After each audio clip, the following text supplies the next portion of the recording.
Let's go. Let's go. Oh, did you want to? Sorry, I'll let you. Next time. I'm in love with you. Snap out of it. I'll have what she's having. Too many guys think I'm a concept, or I complete them, or I'm gonna make them alive. I'm just a fucked up girl who's looking for my own peace of mind. Don't assign me yours. Caustic wit is my religion. I would make a great queen because I am so stubborn. I say when it comes to stardom and Lauren, there are no accidents. Hi, Karen Peterson. Hello, everybody, and welcome to Citizen Dame, the podcast where we're really fucking tired. Like, we're just so tired. Like, literally tired. So, literally tired. I mean, for me personally, figuratively tired. Like, it has been a week. It is, yes, emotionally, spiritually, psychologically, everything. Yeah. It has been a week, and I am Lauren Humphries Brooks. With me, as always, is Karen Peterson. Hello, Karen. Hello. So I know why I'm tired. I'm tired because a whole bunch of assholes just like came after me on Twitter for an admittedly badly worded tweet. I absolutely accept that it was badly worded. I was not getting the point across that I wanted to get across, although some people did get it, but a lot of people didn't. I completely understand that. Then it kind of turned into sort of a lot of people taking shots at me for no apparent reason. And yeah, that was bad. That sucked. So I had to lock my account for a couple of days. That was also fun. By the way, to no one who was coming after me is listening to this podcast, but I just want to say, fuck you all. I still fucking hate Brian De Palma. I still fucking hate Quentin Tarantino. And I also hate Donald Trump. Those are things that I can feel at the same time. That's all I want to say. But how can you say that Quentin Tarantino is Donald Trump, Lauren? What are you talking about? Again, poorly worded tweet, and I should have remembered that Twitter cannot get tone in any sense. So if you put people's names in the same tweet, very often people will read it as being these groups of people are all exactly the same, which was not the intention. I should have thought of that. Absolutely, mea culpa, my problem on that instance. But I do not know how many times I can say I'm allowed to really dislike Quentin Tarantino's films and to think that he's a creep.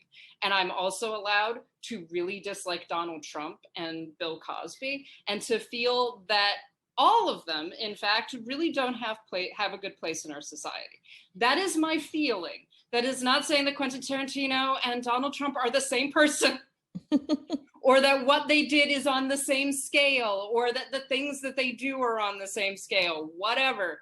Like, Jesus Christ.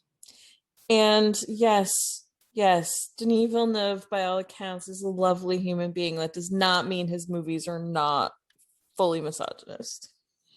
Well, yeah, and that was ultimately my point, which is what I was trying to say. And I was actually kind of talking to the people that I know that follow me and kind of know my feelings about these various directors, not random dudes on Twitter. And some women were assholes too. You know, props to you ladies. You are working your way up the ladder in terms of being assholes on the internet. Yeah, Denis Villeneuve makes, in my opinion, in the opinions of many people, very misogynist films. So does Zack Snyder. Those dudes seem to be very nice dudes. Their actors like them, everything. There is no reason to suspect that they are not nice people otherwise, but they still make really problematic art. That is my opinion. That's the opinion of a lot of people. Yes. We're allowed to feel that way. We are. Yes. I was interested in the names that people objected to on that list, though. Yeah. Because it was Denis Villeneuve and Brian De Palma. Those were the ones that people got really defensive about. Mm-hmm. I found it really interesting that like Snyder and Tarantino, no one got defensive at. I was like, this is no, you must have muted before you saw some of that, because it was funny how a couple of people were like, I can't believe she has issues with some of the best directors of our time, and Zack Snyder. Oh, yeah. Well, at least, you know what? At least they can admit that. Yeah. And Zack Snyder. No one. I don't think that anyone really thinks that Zack Snyder is a good filmmaker, to be honest. I know some people who genuinely, sincerely think he is, and they, yeah. Wow. I question a lot of things. Yeah. People can have their own opinions. I mean, that's not going to convince me that Sucker Punch isn't a painfully misogynist film. And I don't think it's intentionally misogynist necessarily, but boy howdy does it come off like that. Yeah. Well, that's the thing. I mean, this is what we talked about a few weeks ago when we talked about more specifically about Snyder, is I think a lot of times he's just going for what looks cool in his mind, what he thinks looks cool, and what he thinks the audience is going to like. And turns out he's pretty right about that as far as his own audience, knows them very well. But I think that he makes a lot of mistakes, and he makes a lot of unintentionally problematic movies, or at least scenes in movies and characters and things. I don't think he means to do it most of the time. I think he's just so unaware that it happens just kind of. Well, and to be honest, and I do think that Villeneuve is a better filmmaker than Snyder is. But I think that Villeneuve has a similar problem in the sense that one of the arguments that's made about Sucker Punch, right, which is the Snyder film, is that, it's actually a critique, that it's a satire, right? It's okay, so it's it's satirizing the kind of exploitation of women. Okay, so fine. I'm willing to accept that might have been the intention, but that's not how it works, right? And I think that Villeneuve has a similar issue. One of his excuses for the rampant misogyny in Blade Runner 2049 was that, well, that's the way that the world is to women, right? It's okay, but representation does not equal critique. Showing misogynist behavior or misogynist society does not mean that you're critiquing the society. And that can be a really difficult thing to do in anything. And of course, people are going to misinterpret it. People are going to misunderstand what the intention was, all kinds of things. But if that was his intention in Blade Runner 2049, I think that he failed. And the way that he failed was by solely representing it without actually satirizing it, parodying it, showing it to be the empty behavior for what it is. You can't just show violence against women and say, well, we're criticizing. It's no, you're fetishizing it, actually. Mm-hmm. And that might not be what you want to do. That might not be your plan, but that's how it looks, and that's how it comes off. And I think that in terms of someone like Brian De Palma has actually said that he makes thrillers. Well, how can you make a thriller without objectifying women? He's literally said that. And I absolutely believe that he thinks he cannot make a thriller without treating women as objects. And again, that's not saying that he's, being disingenuous or anything like that. It says that he's probably not a great artist. But it also says that he has a lot of internalized misogyny and probably a lot of uninvestigated misogyny. If you cannot imagine a thriller film in which women are not brutalized, then that's a you problem. That's not a problem of the genre. Yeah. And that's not an excuse for continuing to create films in which women are brutalized. So again, my opinion, I don't like these dudes. It's cool. Yep, exactly. I'm with you. Anyways, let's talk about other things. I did want to address briefly, as kind of an offshoot of all of this, this question of directors. And we've talked about this before, so we don't need to spend tons of time on it. But this issue of directors mistreating members of their cast in order to get the shot. And some of the most famous ones are people like Stanley Kubrick and his treatment of Shelley Duvall. But it's one of those things that has kind of run throughout the history of cinema, actually. Directors, abusing their cast, abusing their crew, treating people like they're animals, treating them like they're not really full human beings, things like that, in order to get a response that then they capture on film. And Kubrick is one of the worst in terms of that. But you've also got Bertolucci, who and Last Tango in Paris. You've got other directors even earlier. That Erich von Stroheim was notorious for abusing his actors. Alfred Hitchcock abused his actors. Mm-hmm. And we have tended to venerate those filmmakers and to say that it's justified at some level, that it's okay as long as it's in the interest of art. Oh, I remember when I was like in high school and we went to Universal Studios and they had this little, they had this one area, this exhibit type of thing or show where you went through like how they did visual effects for 3 different movies. And they showed like some practical effects, and then they showed the use of the green screen, and they did this whole thing about Hitchcock and Psycho, and or not Psycho, the green screen part. They were talking about like Rear Window and stuff, but in that's when they started telling the stories about some of the things that he did in his movies. And that was the first time I'd ever heard about how they'd been trying to do the shower scene for several days, and then he just like had them switch the water in the shower to cold to get that reaction from her, the right scream reaction. And I remember hearing that at like 14 years old and thinking like, oh, ha, ha, ha, that's funny. And I mean, that's something pretty minor in the scheme of the things that you're referencing here. But like over the years, as I've learned more and more about doing those kinds of things to actors, I'm like, wait, that kind of stuff is not cool. Like if you have to do that to like trick your actors into getting the right reaction, then either you don't have the right actors or you're not a very good director. Well, yeah, exactly. And I mean, yeah, so the Psycho thing is small in comparison, like yeah, totally. But there's a whole thing with Rebecca that, you know, Hitchcock basically mistreated Joan Fontaine and ignored her and like wouldn't talk to her and things like that, and he told the rest of the crew to do that as well. Mm-hmm. And the goal supposedly was to like, you know, get her performance as being like alienated and all of that. And it's like, well, she's an actress, just fucking tell her to do that. Right? Yeah. Don't decide that you're going to like, again, and that's psychological abuse. And I do think that there's a difference between a director going into a film and saying, okay, we're going to do dangerous shit. Mm-hmm. And here are the dangerous things that we're going to do. And people are signing on for that. Yeah. And saying like, yes, I'm comfortable with that. And I mean, famously, you know, Werner Herzog has all kinds of issues, but a lot of the time, at least, he, in a lot of his films, he is right there with everybody. He's like, okay, we're going to do something really dangerous right now. Everybody cool with that? All right, let's do it, you know?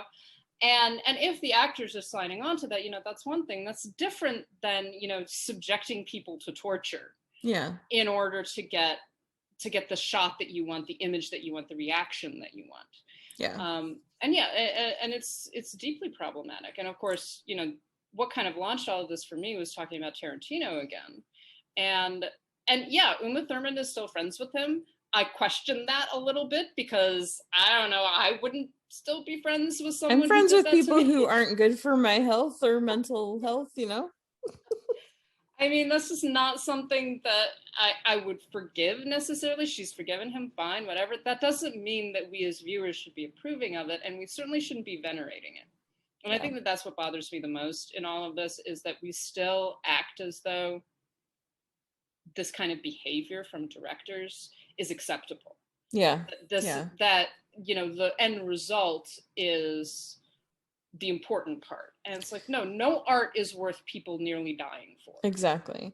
Well, and that's the thing. Like when I said before, like if you have to do that kind of stuff, then you're not a very good director. Obviously, the directors that we're talking about are good directors. Like Kubrick, amazing. Hitchcock, amazing. Tarantino, whatever. He makes like his, on a technical level, his movies are fine. It's the stories that I have problems with. And so that's the thing. It's like they don't have to resort to these tactics to get what they want in their movies. They do it, and then people suffer for it. But they're better than that, and they don't need to do it. And it's very frustrating to hear these stories and to understand what mostly the women in their movies are going through for their art, because they're the artist. Yeah, I think that is very indicative that a lot of these stories involve actresses, that a lot of them do not involve actors. Yep. And I think that that definitely says something. I think it also says what directors think they can get away with.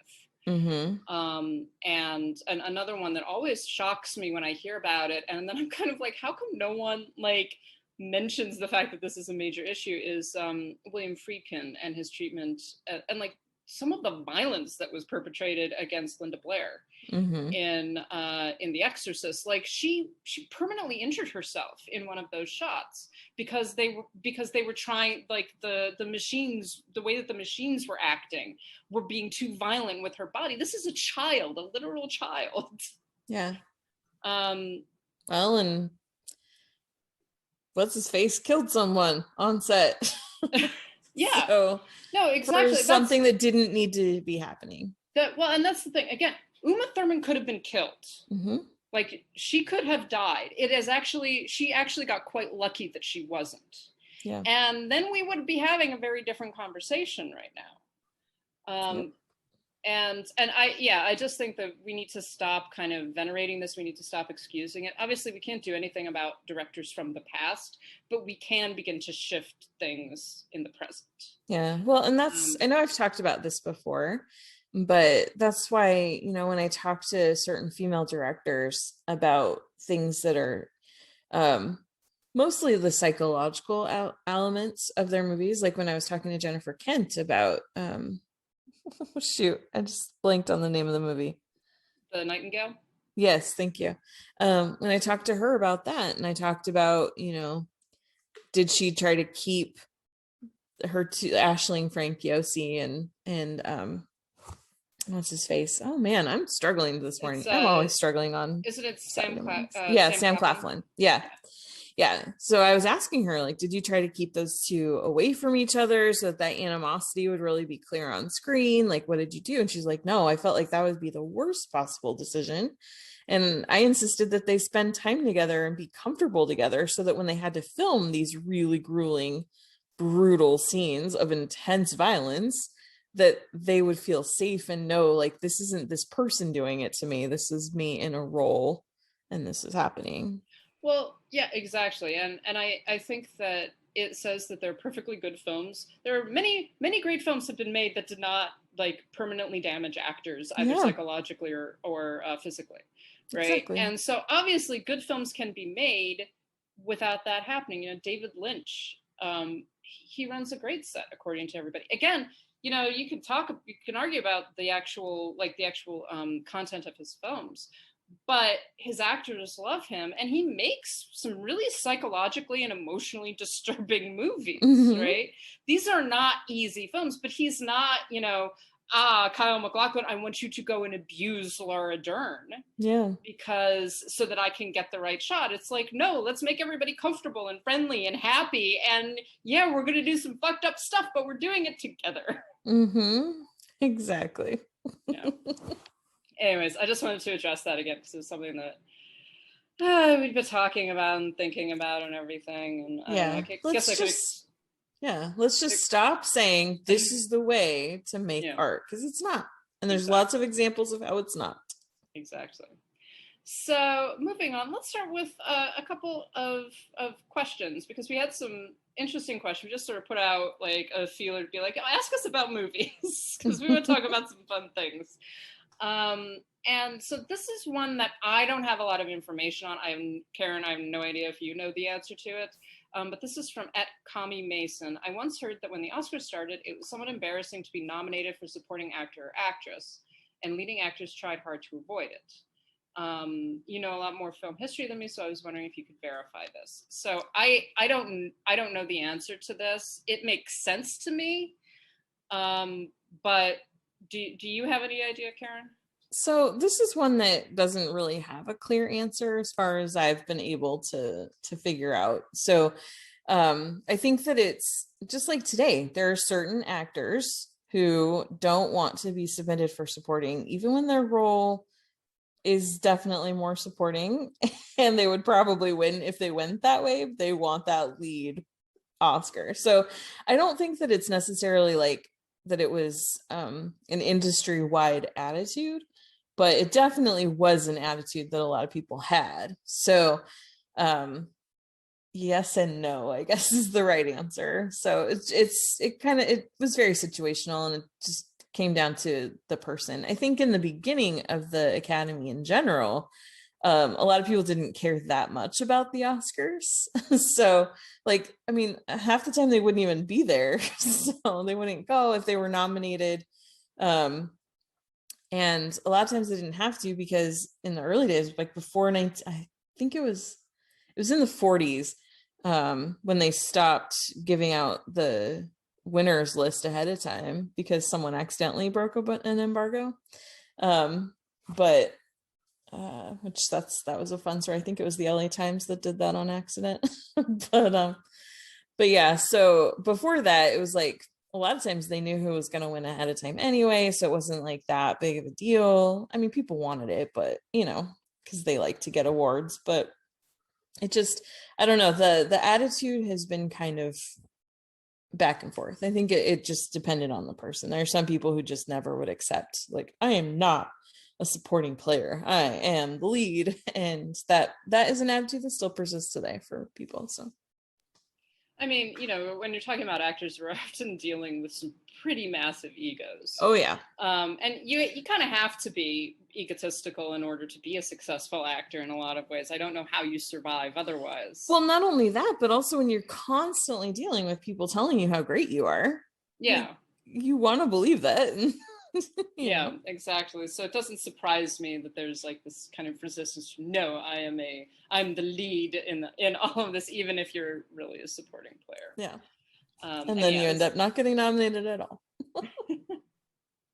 And a lot of it is definitely political too, is how, because it's about also promoting your own career and stuff like that. Yeah. So thank you, Mason. So yes and no is what I'm saying. So that's the answer. Yes, but also. So thank you, Mason, for that, and keep on shooting us questions, because we like getting questions for this. Another question that we had was from our friend at Nanina Gilder. And this was one that I hadn't heard of until she mentioned it. So I was like, really? Okay. And then I Googled it. I was like, oh, this is actually going on. So she asks, thoughts on the proposed readaptation of Guys and Dolls. Bill Condon is now tapped to direct. To me, the only way it might work is with an all-black cast like the 1976 Broadway revival. Its mix of anti-establishment, petty criminality, and religion is perfect in a Harlem Renaissance setting.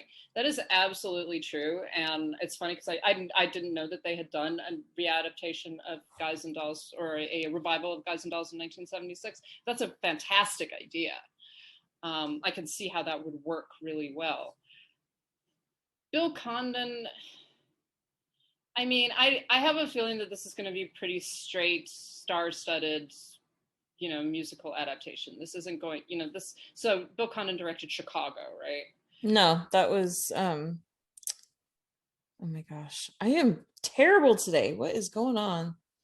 Rob Marshall. You sure? Yeah. Positive? Yeah. Bill Condon did Dreamgirls, and Variety lied to me, because I was looking at Variety's article, and they say he's the Oscar award-winning filmmaker behind Chicago, Dreamgirls, and Beauty and the Beast. What? Yeah. No, unless he like. Oh wait, I think he wrote Chicago. Did he write it? Okay, all right. So not completely out of mind. Yeah. No, I was just looking at the Variety article. I was like, really? Oh dear. Okay, so he did Dreamgirls.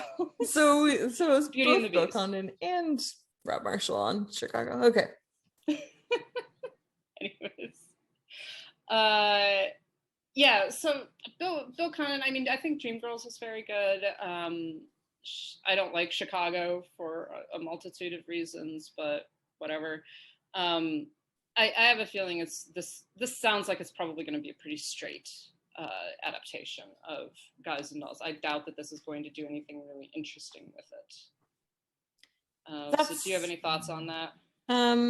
I don't necessarily. I agree with Nanina. I think that changing it up would be a lot of fun and would be a good reason to make it, because I'm very much of the opinion I have no problem with remaking movies, but there needs to be a reason to do it.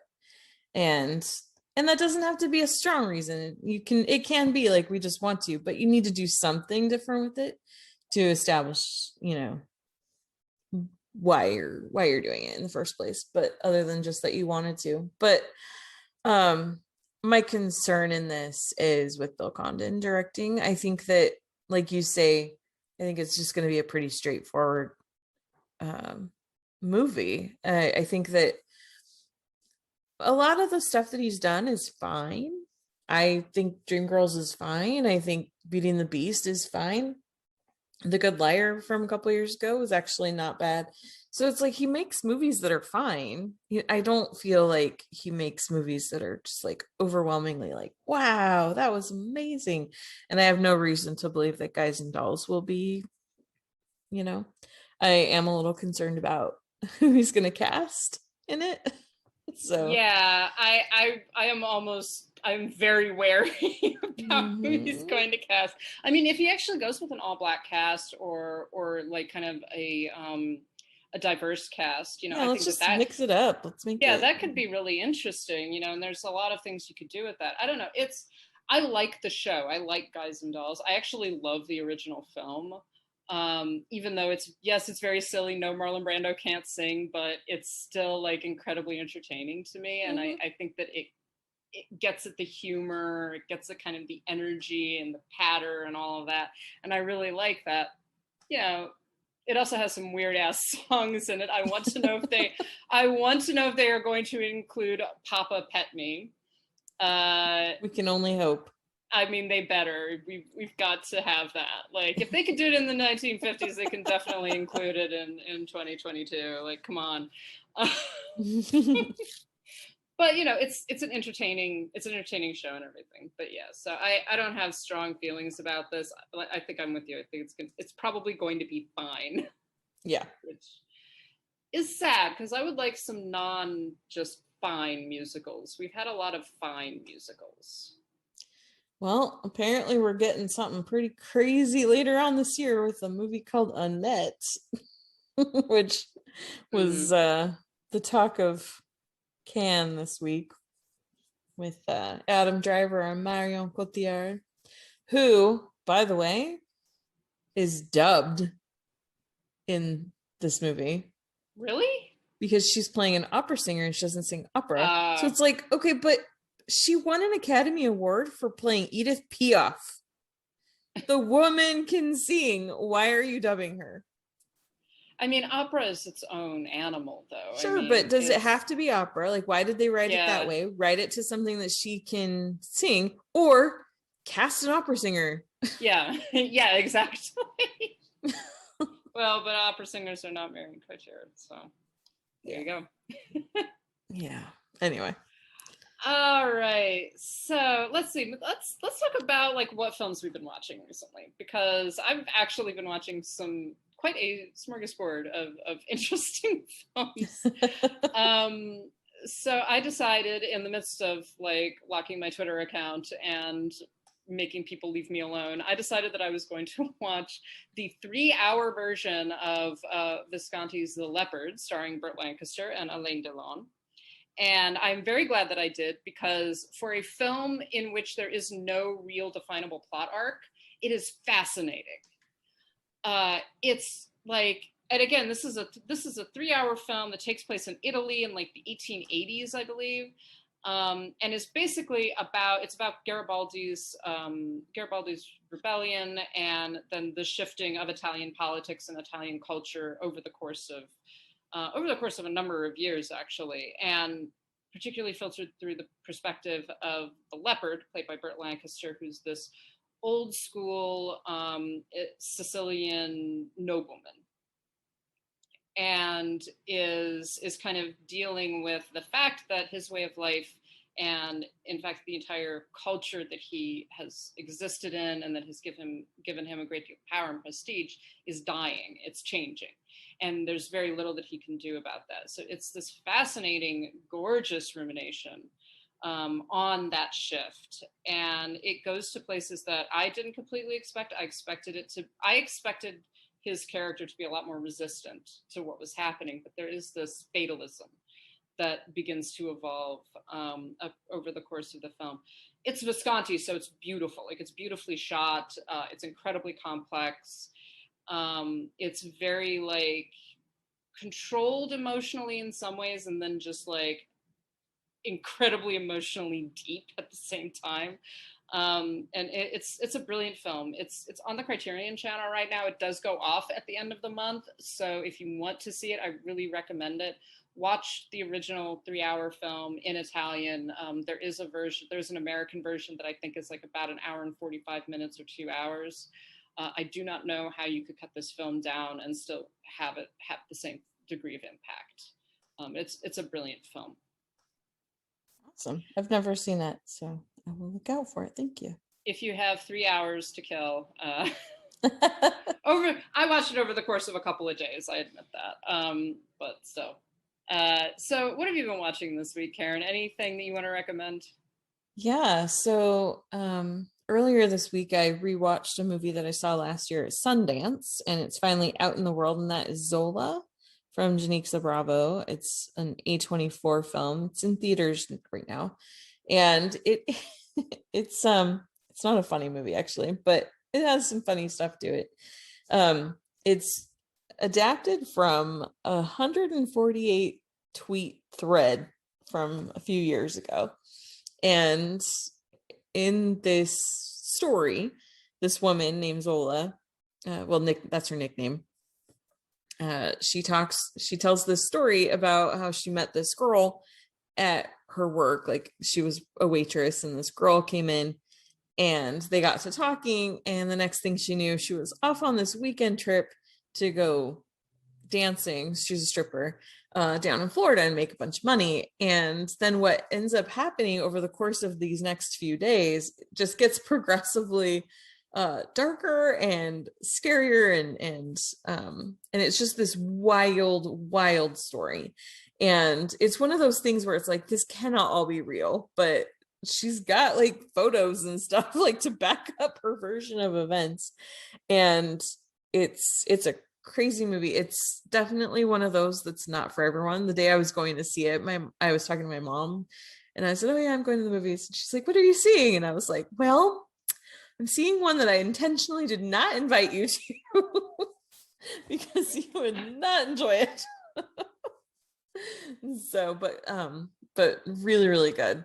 Taylor Page plays Zola. Riley Keough is in it. She plays this white girl that gets Zola to take off with them, and then Coleman Domingo plays this very, very intense, scary dude, and he's so good. And Nicholas Braun from Succession is in it too, basically playing cousin Greg, but in like a even sillier way. And it's perfect. It works so well.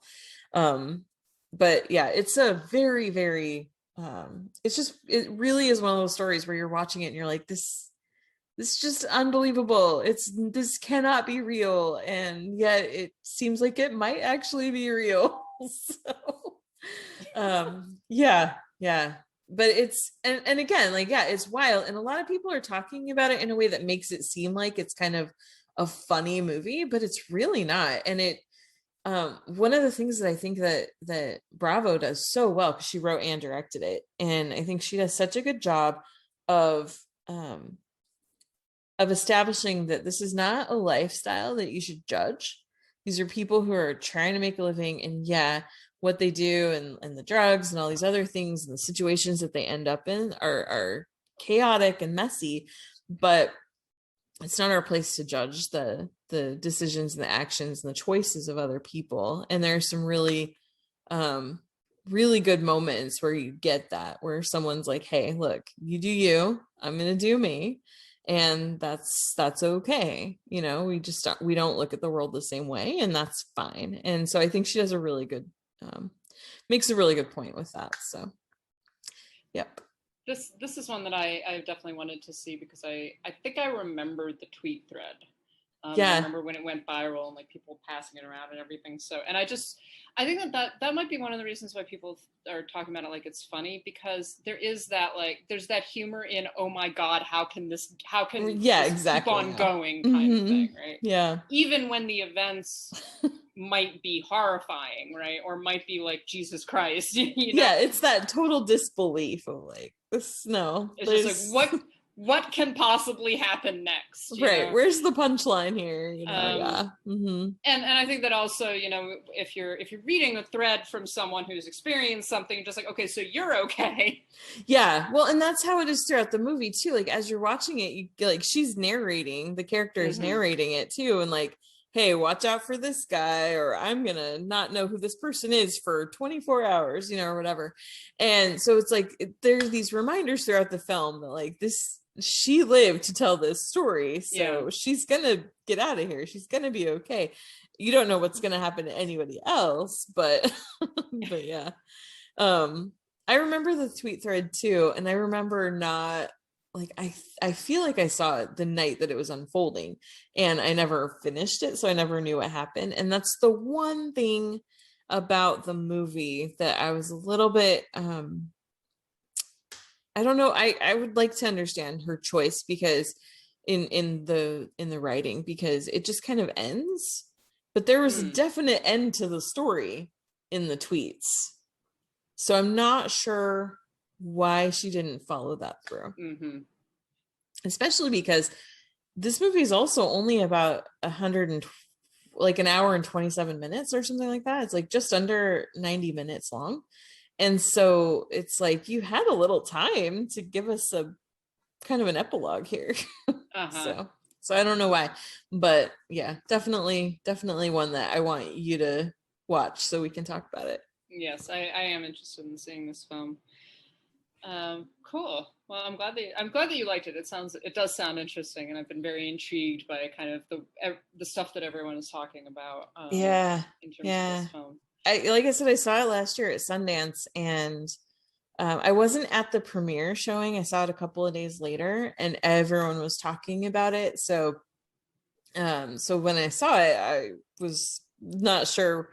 I was expecting to find something just like really fascinating and good, which I got, but I just was not even fully prepared for what it is and what she does with color and the way that they use instruments, like they use harps and xylophones and stuff to make just really interesting musical cues that are just like, I haven't seen a movie done quite like that. And so it was pretty cool. So I think you're going to really like it.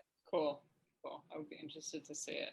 Well, speaking of contemporary films, since we're talking about these right now, so we both, I believe, got to watch at least the first Fear Street film. Yeah. And last night I actually watched 78. I kind of watched it. I need to watch it again though. Well, as I was saying before we started recording, you know, like partway through, my dog began barking, and I was like, oh, I need to pay attention to that. And then I came back, and a whole bunch of people were dead. Which is just basically how this movie works. And you know what? And I do hate, one of the things I do hate about streaming is that there's no streaming service that makes it easy to rewind. That is true. So I was like sitting there with my little controller. I was just like, come on, I just want to see like what happened that all of these people are suddenly dead. Like I was here, they were there 1 minute, and now they've all been slaughtered. I just need to see the part where they get slaughtered. But yeah, so I think that it says a lot though that I like turned away for 30 seconds or a minute maybe, and everyone had died. So the Fear Street films are kind of an interesting phenomenon right now, because this is the first time I can remember having films that are in a trilogy that are being released weekly on a streamer. So they're kind of, one of my friends actually compared it to like mini series on like the Dune mini series on Sci-Fi back in the day. Yeah, or like The Stand, or because it used to be like an annual event where they would do these Stephen King mini series where they'd be 4 nights and it'd be 2 hours per night, and yeah, it was a whole event.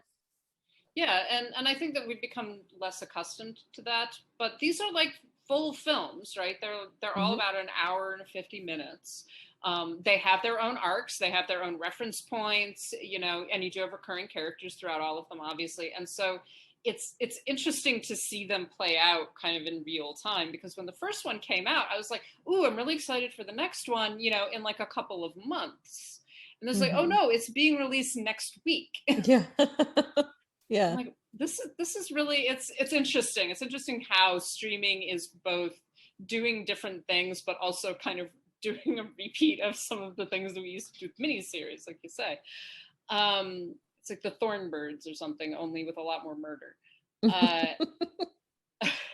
So Fear Street, the Fear Street films are based on the novels of R.L. Stine. Oh my God, I like Goosebumps, like so many of my generation. You know, we just like grew up on those. I never read the later, young adults R.L. Stine books where people actually die. Most of the time people don't die in Goosebumps stories. Oh yeah, no. I see R.L. Stine, like I was too old for the Goosebumps books, but I was reading his more YA murder mysteries, and those were a lot of fun. I was obsessed with them. I think that I read one that was, and I didn't realize that it was, like, I only knew him from Goosebumps, and so that's what I assumed it was. And it was like about a young woman her boyfriend turns out to be the murderer. It's very, that's like most of them. Yeah, it was actually quite shocking. I was just like, oh my God. Yeah. And again, this is me when I was 12. Okay, so. Well, it's like the boyfriend or the best friend, or one of them is like an uncle. Which, you know, is pretty much in keeping with a lot of slasher films. It's always the person that you trust the most. Yeah, and I actually like that the Fear Street films kind of use that. Only, of course, these are people that are being used and manipulated. Right. So the first one is set in 1994, and tells the story basically of these of this conflict between Sunnyvale and Shadyside. It's so fucking classic, man. And this witch, Sarah Fear, who has basically cursed the town of Shadyside and all of the people of Shadyside. And periodically people just go crazy and become serial killers and murder a whole bunch of people.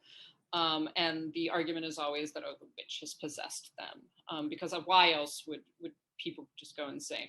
And so you get these really like fascinating, really well done slasher stories in the midst of this broader arc about these two towns and about what is actually going on. And that's what I think 78 develops really well. You get all of the setup in 94 of the characters and of kind of the rules of the world. And then you begin to learn more about what is actually going on in the 78 film. So what were your thoughts about 94 and whatever you managed to watch of 78? Oh man, I think these are so much fun. And it is funny because like someone was saying the other day that they really wanted a mixtape of all the music from 94. And I was just like, well, that's the year I graduated from high school. I probably have one somewhere that has like all of these songs on it. So I really enjoyed the soundtrack. But the movies themselves, I think they're like, the first one I started watching it and it was late at night. I was by myself, just me and the dog who was staring at me from outside, being very creepy. And at first I was a little bit creeped out. I was just like, oh wow, they're making this like kind of spooky. This is cool. And then it was like, once the first murder happens, I'm like, oh, okay, this is not like a really scary horror movie type thing. This is just, it felt more like watching a Scream movie. So it's kind of campy and silly, but fun. Yeah, it definitely has that vibe. And I do think that that's part of the point of the 94 version, that you're getting that kind of post-slasher film, right? Yeah, because then with the 78 one, you get sort of this, it feels like a Friday the 13th or, Well, and it's a lot more violent. Mm-hmm. There are a lot more deaths. They're like, I was watching it. And brutal deaths. Yeah, really violent deaths. There are only a few real deaths in the 94 one, and there's one that is very, very distressing for a number of different reasons. But I do like the fact that the films are, first of all, it's very dedicated in killing off people that you care about. You know, just like, oh, I like all of these people. Oh, they're dead. Yep. Like, so I like that, and this is going to sound horrible, but I was like, I am impressed by the dedication of killing children in the 78 film, because most of the victims in the 78 one are kids. It's a summer camp that's actually active. It's happening. Yeah. It's winding down, but they're all there still. Yeah. So, and that's shocking in a lot of ways, that we're not used to that, really. And I'm not saying that we should be, but I was impressed that the film actually was willing to do that, and did it in a way that it didn't feel, it felt natural to the film. Right. Yeah. I think that I actually really liked the 78 film more than the 94 one, partially because it was willing to go a little bit further, and it also developed some of the questions that I had going into the 94 film, because I am getting a bit tired of the evil witch kind of story. And I knew that something else was probably going on, but I wanted a little bit more of that, and to get to like, okay, because the real terror, let's talk about it. It's not the witches, it's the people that burn the witches. Exactly. That's the problem. The Puritans are terrifying. The witch probably didn't do anything. And I like that they were actually going more into the story of Sarah Fier and what happened, and kind of the origins of this curse and everything. And so I really liked the 78 one. It is brutal. Like, I think people should be warned about that. Yeah, and also there's a lot of sex in it, which, like, I don't care, that's fine, but like, when I watched 94, I had been telling my brother, like, oh, these movies are fun, and I was recommending that he and my nephew watch them, and then I watched 78 last night, and I was just like, oh, I should warn my brother that he probably doesn't want to watch this with his 16-year-old son. Boy butts. So, you know what? I am impressed by the fact that there's a slasher film where there are no breasts, but lots of boy butts. And I was like, you know what? Props to you, female director. That's right. These are loads of fun. They're on Netflix, and I think that if you like slasher films, I think that you just enjoy these. They're very much in the right vein. I do kind of wish, actually, that the first one was not rated. I think it's rated R. And I kind of wish that it wasn't, because it feels like it should be more directed at teens. Yeah. It's not just in terms of the slasher elements, but in terms of what it's actually grappling with, because they actually are dealing with, you know, vilification of the poor, vilification of LGBTQ people. You know, and you get, I like the fact that these are films that, like I said, you get to know these characters, you get to care about them, even though most of them are going to die. Yeah.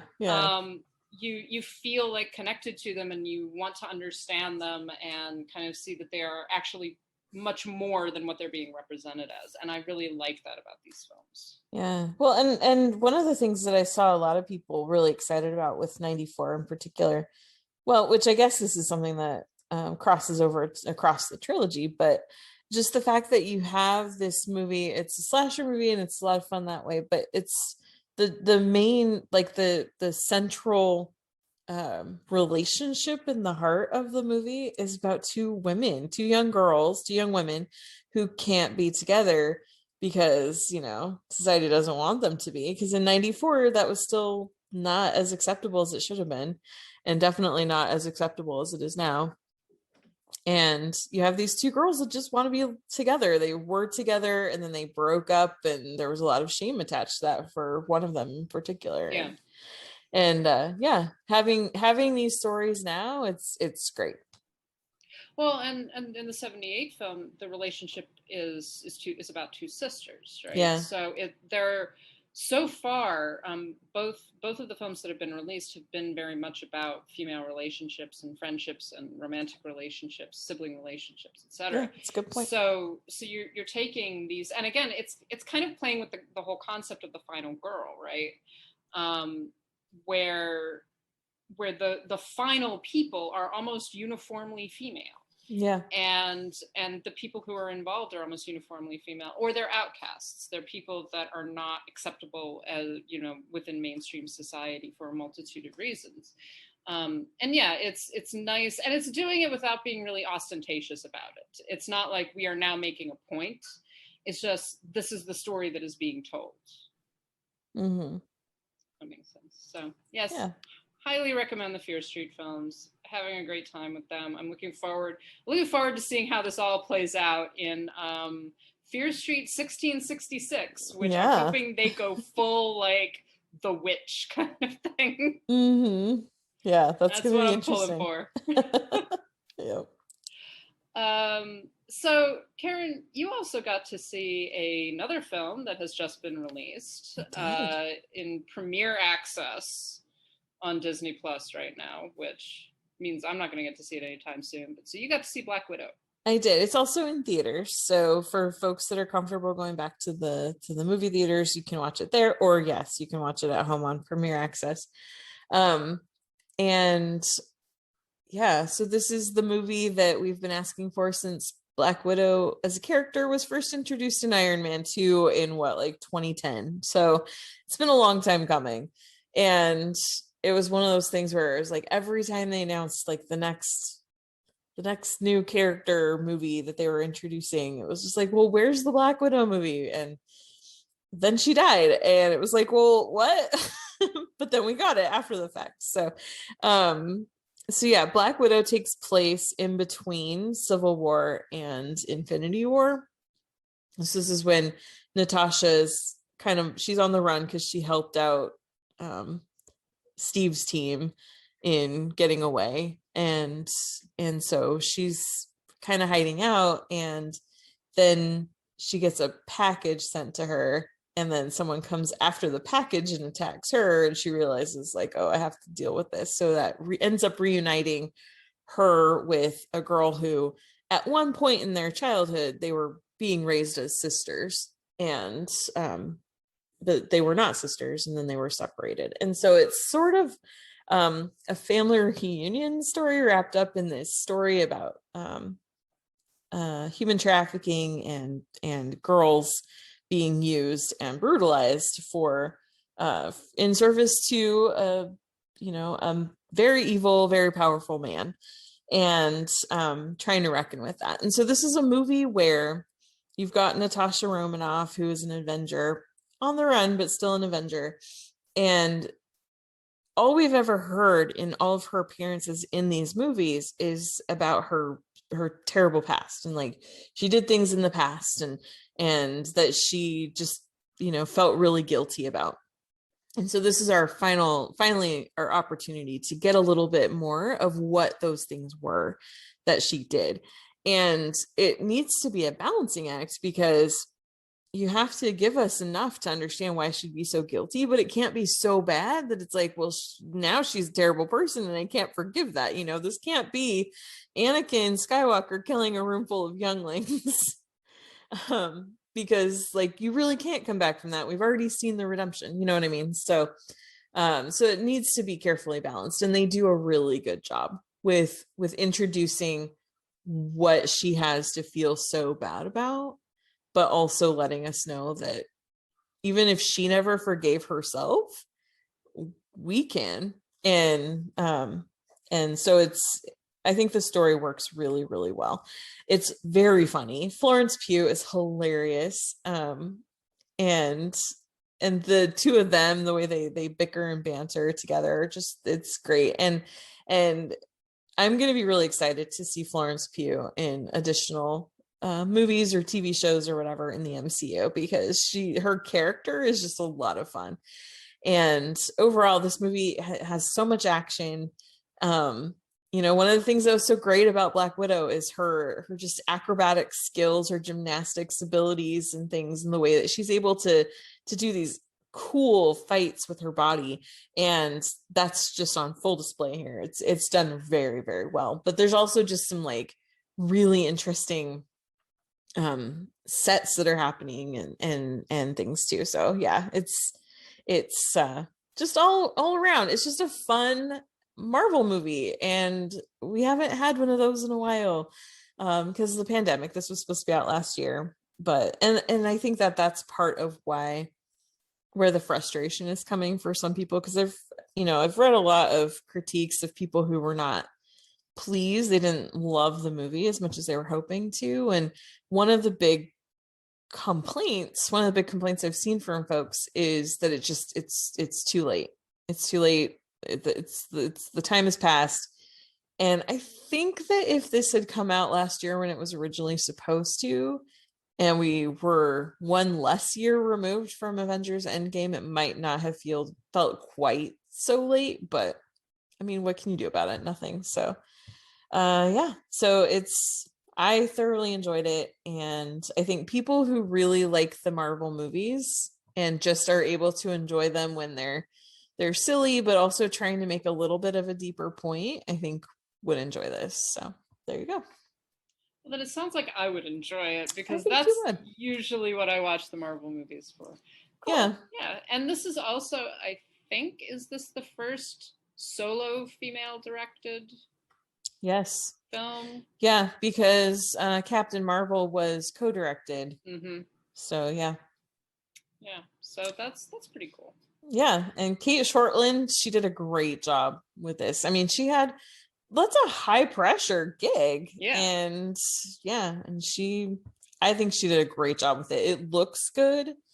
And this is one of the things about Black Widow, and like I feel like people were expecting like a bigger, glossier movie, like more colorful or something, like Thor Ragnarok or one of the Captain America movies or something, which, funny enough, the screenplay for Black Widow was written by one of the co-writers for Ragnarok, which I think is why he's able to blend the social issues with the humor so well. Because you can see a little bit of the DNA crossover, but they're very different movies. And the thing is, like, that makes sense because Black Widow and Thor are very different characters, and she is a much more understated person who tends to hang out in the background. She's not front and center most of the time, and this is a movie that I feel is very worthy of who that character is. That's cool. Yeah. Thor. I mean, Thor is he's a god, and all of the characters that he's dealing with when he's on, Asgard, etc. These are gods, and they're big and flashy. Yeah, they're big personalities. So something like Thor Ragnarok, it all makes sense, and the flashiness and the intensity and the weirdness, etc. all makes sense. But you couldn't apply that to Black Widow as a character. I mean, exactly. Yeah. And I feel like Kate Shortland really got that.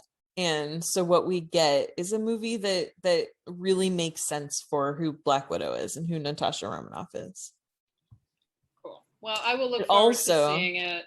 Sorry, I was just gonna add, it also has the best opening title credits of any of the MCU movies. Ooh. And it has this very cool, I was surprised by it, but I guess it was released a couple weeks before the movie came out. But it has this very cool cover of Nirvana's "Smells Like Teen Spirit" that I was not expecting, and I was just like, "This is a cool way to introduce this movie." So yeah.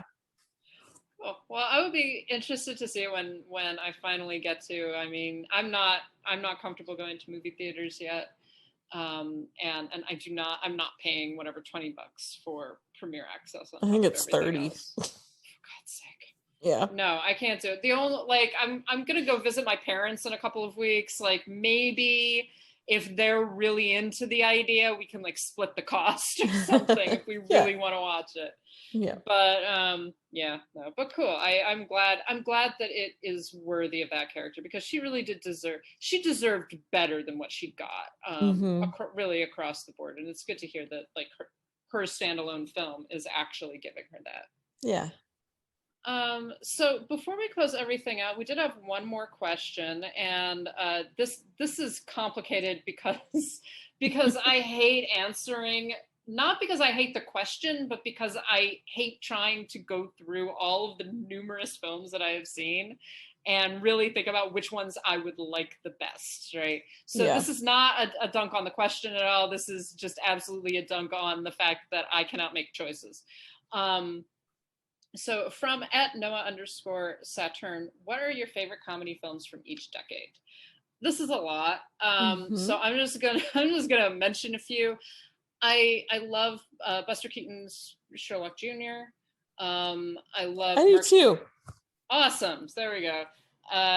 So I love Marx Brothers Night at the Opera. I think it's definitely one of my favorites. Bringing Up Baby.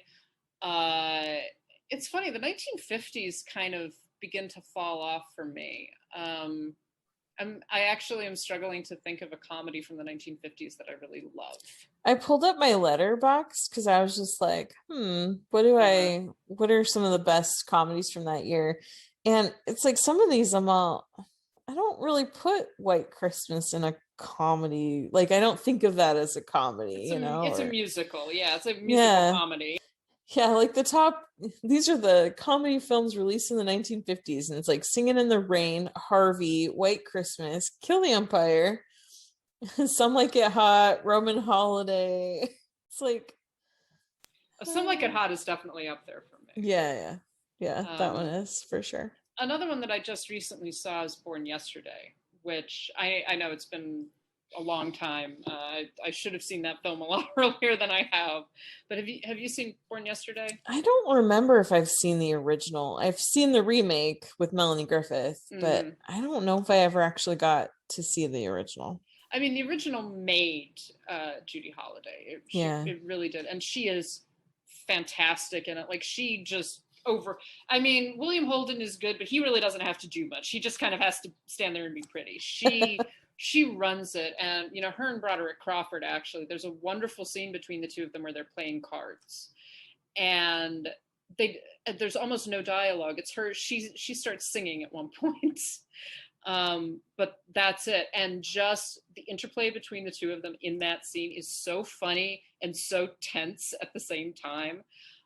It's really brilliant, but it's almost one that I hesitate to call a comedy because there are some really serious elements to it that sort of stop it from being too comedic almost. But I don't know, it's a fantastic film. Yeah, so what about the 1960s? The 60s have a lot of great comedies, actually.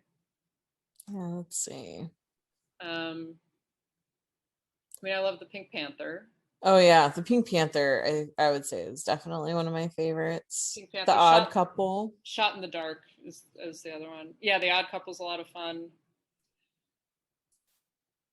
I don't know, it's odd because when I try to think of these sorts of things, I immediately go like, wait a minute, what year was that? Yeah, well, and then there's movies like The Apartment, which get billed as a comedy, but I'm like, it's such a serious movie. It goes into such serious territory. That's the thing. It's like, oh, this is like a lighthearted comedy. Oh no, it is not. No, it's not. And that's it's similar with something like Born Yesterday. In The Apartment, you have suicide and extramarital affairs and depression and all kinds of things. In Born Yesterday, you've got like it's not spousal abuse, but domestic abuse. Bullying, violence, the control of American politics. All kinds of things. Although there is a really funny moment in Born Yesterday where they're like, you can't buy Congress people. And it's just like, oh my sweet summer child. You're adorable. Just like most of them are 100% honest. Just like, no, not even in 1950. I'm sorry. No.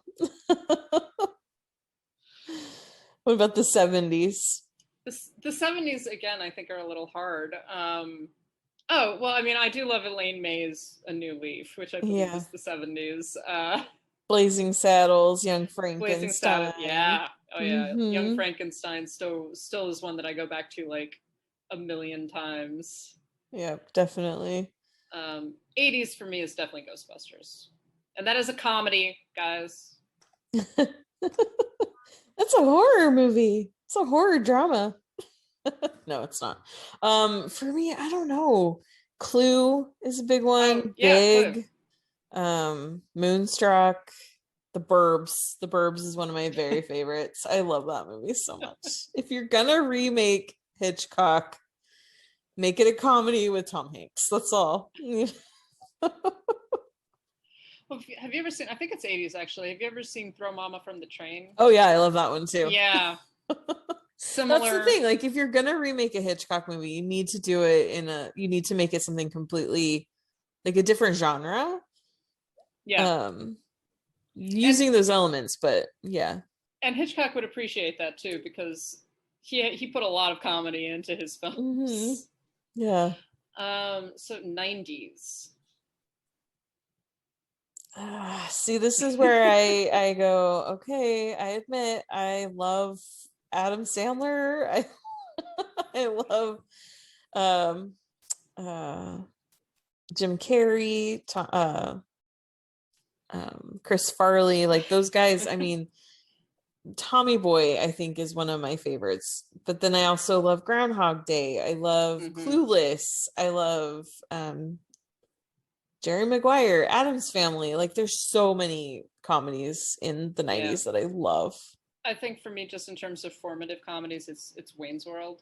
Mm-hmm. And that's just like one of my favorites. I also, and I'm kind of embarrassed to say this because yes, it's deeply problematic, is Ace Ventura: Pet Detective. It is so dumb. And yeah, so problematic, and I completely understand that. And we thought it was funny then. There are a lot of things that are not funny now. Yeah. But still, there's just some of those jokes, like the scene where he basically just, like, he falls into a vat of water and winds up coming out of the bathroom. And it's childish. It is 100% childish. I was a child in the 90s. I admit that. All right. And it's still really funny. Mm-hmm. That's the thing. And that's a movie where you could lift out the very problematic element in the center of the movie and still have most of that movie intact, and it still works really well. So yes, I think the two movies from the 90s that I probably quote the most often are Billy Madison and So I Married an Axe Murderer. And I love So I Married an Axe Murderer. I love that movie so much. I forgot about that film. And when I saw a couple weeks ago, I saw the Pentaveret trending, and I saw Mike Myers, Netflix, Pentaveret. I instantly knew what this was, and I was so excited. They're doing a limited series where he's going to play different characters from over the course of world history that make up the Pentaveret. And I'm so excited.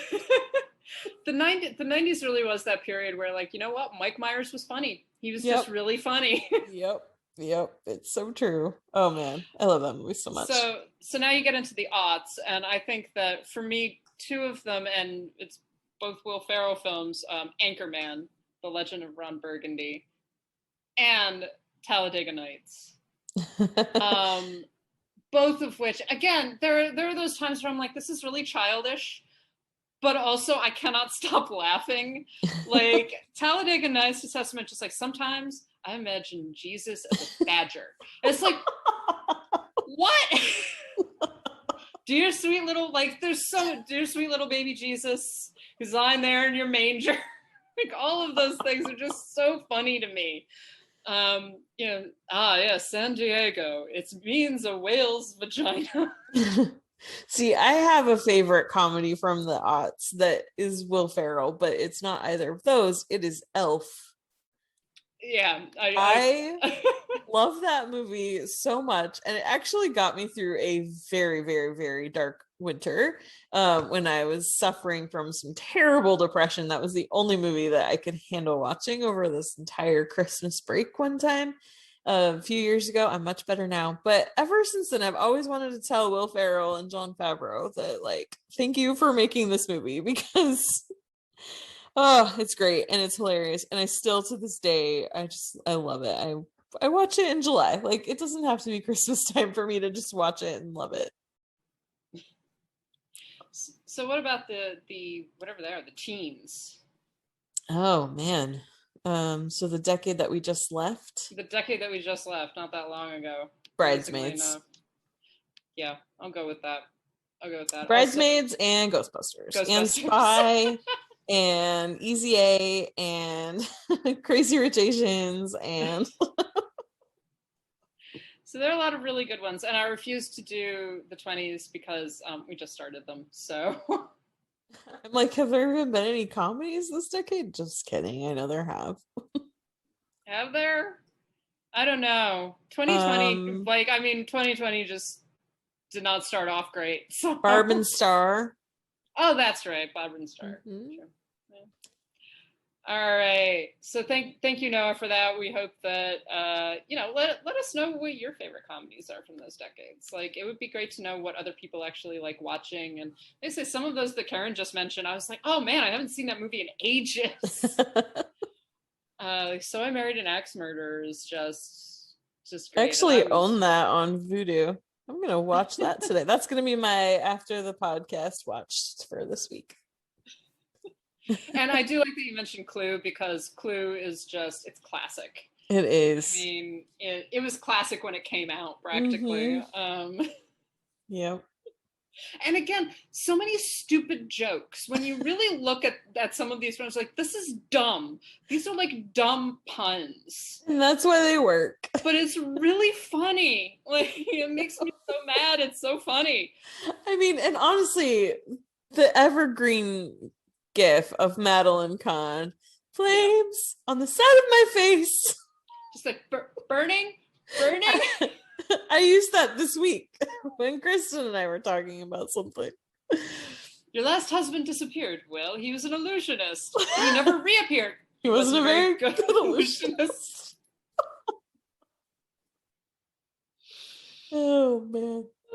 Anyway. I love that movie so much. And I have to say, Tim Curry carries that film too. Like, he really does. He has to.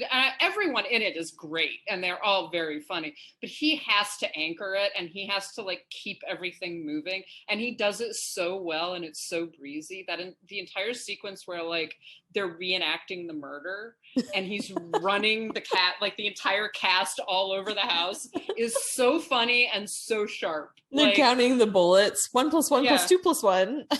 Yeah, like that's not easy to do. It really is a fantastic performance. So yeah, everybody go watch Clue now. I don't know. Do it. It's on Prime Video.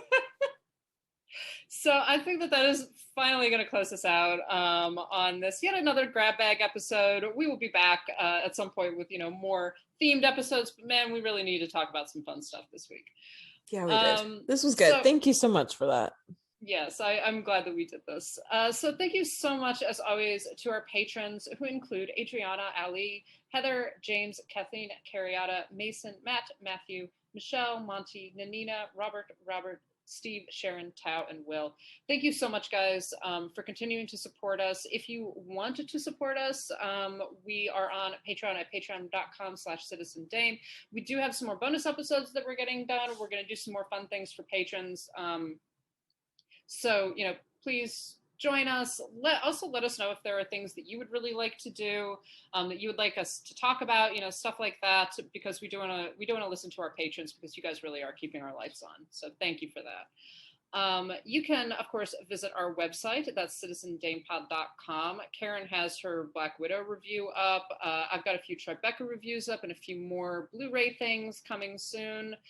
So watch out for that. And we do have a Ko-Fi account. That's ko-fi.com/citizendame, where you can just throw us a couple of dollars if you don't feel like making the commitment to Patreon. And we have a Zazzle store, zazzle.com/citizendamepod. We're going to have some more stuff up as soon as we get our logo. We're redesigning our logo, so we want to wait to get new stuff up until we actually have that done. That's coming very soon. You can get in touch with us a multitude of ways. We have our email address. That's citizendamepod@gmail.com. So send us any questions, issues, things you want us to chat about. Don't be an asshole to us. We deal with that enough on Twitter. We do have a Twitter account at CitizenDamePod. And we are also on Instagram at CitizenDamePod and on Letterboxd at Citizen Dame, and we're going to put up some more lists, but right now we've got a few running lists for like films that we talk about.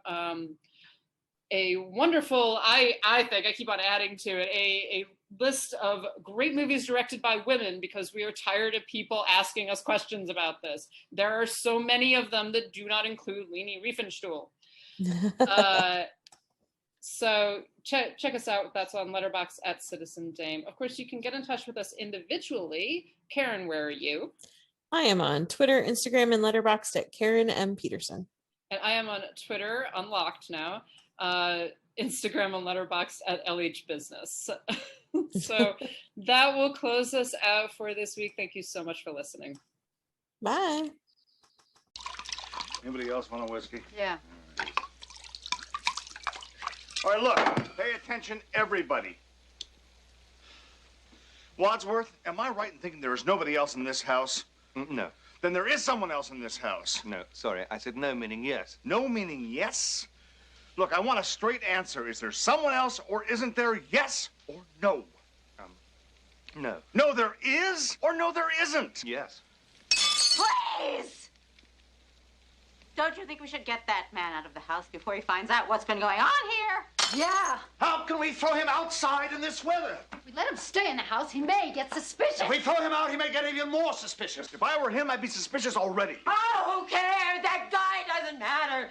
Let him stay locked up for another half an hour.